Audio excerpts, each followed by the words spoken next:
The great debate series. Most surprising team ever. Nice. Who is this? Oh, it's Doug. Oh, fantastic. Thank you, Doug. Most surprising team. Love Okay. it. To me, this was pretty easy. Yeah. I just looked at the Vegas odds. They're the biggest underdog to ever win the Super Bowl. They won 4 games the season before. And also, they had a guy who was bagging groceries as their quarterback. It is the 1999 greatest show on turf, St. Louis Rams. They were 150 to 1 to win the Super Bowl. Then they came out. Trent Green got hurt. And Dick Vermeil and Mike Martz had to go to Kurt Warner, who no one had ever heard of. I guess he was in Packers camp. There's a movie out about how this all went down. What's it called? America's Underdog. It was great. But this team, nobody ever saw at the time, the St. Louis Rams coming. Dick Vermeil was there, and he was in his second life because he had left the Eagles, had this gigantic career as a college football broadcaster. Everyone assumed the game had passed him by.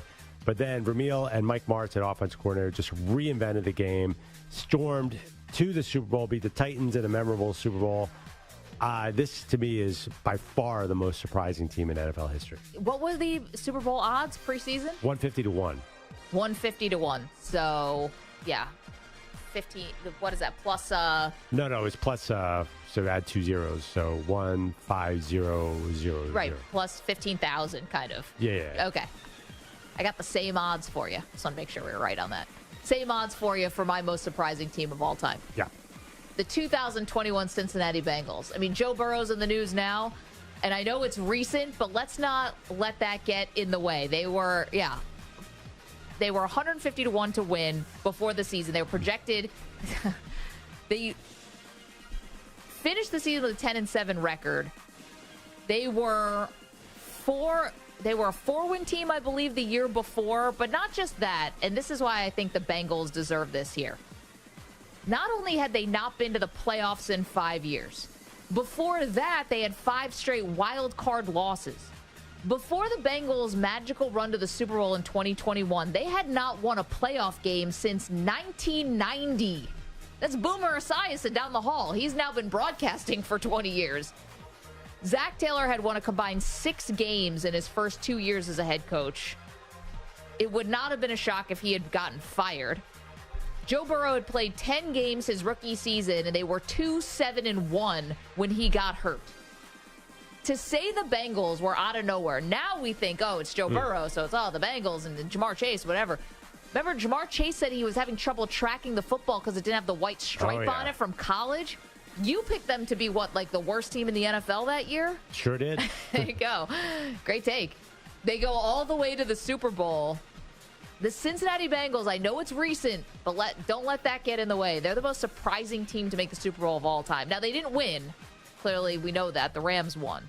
So the difference is, they were the same odds, except one of those bets cashed, and one did not. I get it, but I mean... We're talking about NFL history, but aren't there, and I don't have this in front of me, there's got to be longer odds for a team that got to the Super Bowl. No, I'm just saying, you use that for your argument, so I was going to use it for mine. Yes, it didn't cash, but the fact they even made it to the Super Bowl is just insane. But I feel like there's plenty of out-of-nowhere Super Bowl losers. I mean, I remember the Chargers team that got blown out by Steve Young. All those Bills. Weren't there some Bills teams that weren't supposed to be anywhere near there? Getting to the Super Bowl and not winning doesn't get you on this list. You can't be a Super Bowl loser. Well, I don't know. I mean, could we call the 07 Patriots one of the most disappointing teams of all time simply because they were undefeated till they got to the Super Bowl and then they didn't win? The New York Giants beat them. That's disappointing. The Golden State Warriors, I know we're not doing basketball, but isn't that also disappointing? We're surprising. I know we're doing surprising, but I'm just saying on the flip side, right? Right. Yeah. So, I mean, I think if you're going to go through the list of Super Bowl losers, and I'm going to do this assignment in the break. Sorry, you're saying my Bengals are disappointing, right? And I'm saying they're surprising. No, I'd say they are a surprise, but I bet you there are all sorts of long shots who've gotten to the Super Bowl and lost. There must be more. The Bengals are certainly way high up there. They're incredibly shy. I said they were going to be terrible. Yeah. But if you're looking at Super Bowl losers, there's got to be longer odds than that because there's been a cavalcade of losers who made the Super Bowl. If you don't win it, you don't make this list, in my opinion. Yeah, I think you can still be a most surprising team just because you've arrived on the stage after so long of this sort of ineptitude. Like, no one associated the Bengals with being winners, and now they do, and this was the first step. Okay. No, definitely a huge surprise. I just, I think the Rams get up there and probably the 07 Giants because they won the Super Bowl. But they have the bag and grocery stories. And you got a movie, and there's no one even close. The only team close in Super Bowl odds, a team that we did mention, was the 01 Patriots. They were long shots with Tom Brady. By the way, Tom Brady, another great story. So there's a narrative with those two. The one thing about Brady, though, yes, he's a great story in the 6th-round pick and 199 and stuff, but it's not like Brady didn't go to college he went to one of the most premier programs in the country. Yeah, lost his starting job. No, I get it, but Brady, as opposed to Kurt Warner, Brady was still at one of the biggest college programs in history. Yeah, I hear you. I think those two teams, to me, because they won the Super Bowl, that's the only distinction. Now, Joe Burrow was a number 1 overall pick, obviously. That gives him a little edge over Brady and Kurt Warner. But if that Cincinnati team had won it, then we could have a real discussion here. But the fact that they lost, to me, puts them a notch below. I don't think so, because remember, Burrow also had an ACL the first year, right? When he got hurt after 10 games. So I think that's part of it, right? It's part of the comeback story. Now, there were some others here that could have made the cut. You mentioned the 2001 Patriots. I thought your Eagles, the 2017 Eagles, who won it with Nick Foles. Yeah. That was an out-of-nowhere team. I mean, at one point, you guys lost 5 in a row in the middle of the season. And I also thought the 2000 Ravens maybe deserved a little bit of a hat tip there. They did win the Super Bowl. They'd only come into existence in 1996. So to win a Super Bowl in 2000. Well, they came over from Cleveland. Well, you know what I mean. But as Baltimore. Yeah, I guess the Baltimore Ravens, as we're looking back on that, I think there was a crazy little era of parity where you could come out of nowhere and win a Super Bowl because we just listed a 99 team, a 2000 team, and certainly a 2001 team.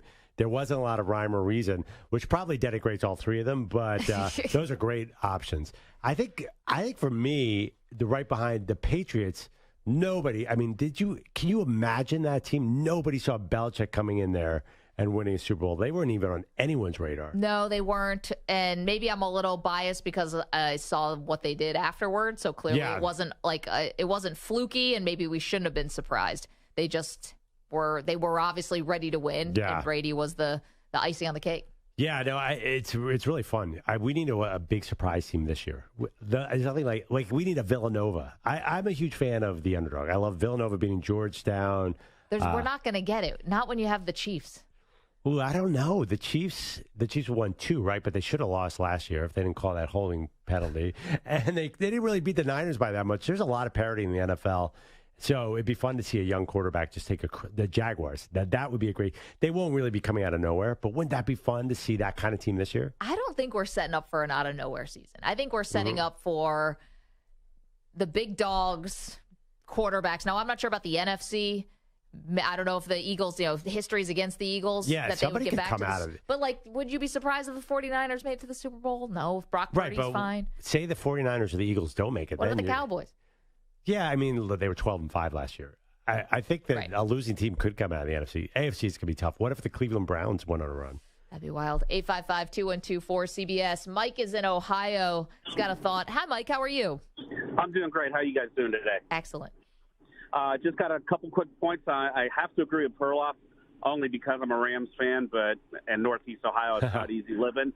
But the reason why is that game that the Rams had to play in the NFC Championship game to get to that Super Bowl to beat Tampa Bay, when Warner threw that late touchdown pass at her fourth-string receiver, Ricky Prohl, after they had Akeem, Bruce, and Holt on that roster.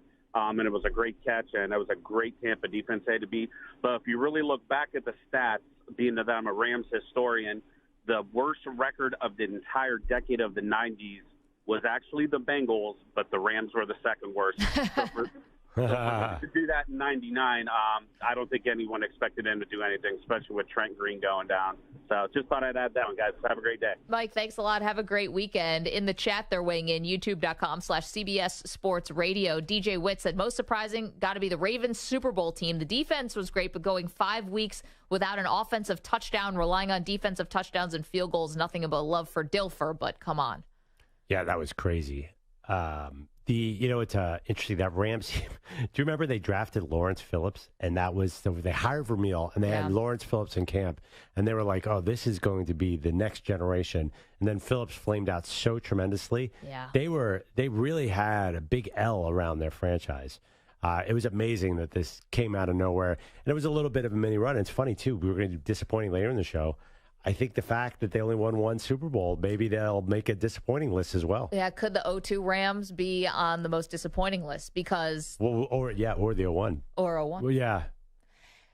They were huge favorites against that Patriots team. Remember, 855-212-4CBS, 855-212-4227. So once again, this is like hearkening back to our LeBron-Jordan debates. Yeah. Does just making it to the title game matter? Apparently, I put a lot of stock in people who just get to the championship. Well, I mean, for Philadelphia fans, that's a good thing this year because the Eagles and the Phillies both did it and lost. So I took those as kind of, moral victories. So I have the 2021 Bengals and Perloff has the 99 Rams, the most surprising teams in the history of the NFL. Now, Marco Belletti's in here. And Marco, I'm assuming you are a Giants fan. Correct. So I'm assuming you might put the 07 Giants as the most surprising team in the history of the NFL. Only simply because of the 18-0 with the Patriots. Yeah. But I mean, look, they were good. They had Giants been good were good before, yeah. They won the division in 05. They had 11 wins. They didn't come from absolutely nowhere. That Ram team in 99 came from nothing. Yeah. That 01 Patriot team came from nothing. So it's a little different. It's just the fact that they beat a Patriot team that was historically one of the best ever. Right. If you're going to do one game, too, I think that would strengthen to me, that's like the Villanova Georgetown of Super Bowl history. And then the Broncos beating the Packers was a big one. That was surprising. Jets, right, but they were the one seed the year before. Oh, Jets, Super Bowl 3. Going all the way back to Namath. Yeah, Joe Namath. Right. The Broncos, though, the year before, they were the one seed, got upset by the Jaguars in the playoffs. So, again, they're not coming from nowhere. Right, It was building to it. That spread was huge. I remember that game. Yeah. I mean, they were the defending champs. Everybody thought the Packers were going to roll in that game. Well, also, we went through a stretch because I remember it was like some significant years of my childhood, and I know my Buffalo Bills contributed to this, where Super Bowls were blowouts. Totally. They were garbage. It was just garbage. Like, we've been so lucky. Honestly, it kills me because the Patriots have made so many Super Bowls, and I'm a Bills fan, but at least the Patriots always give us a good game. Yeah. They always are doing something where it's close.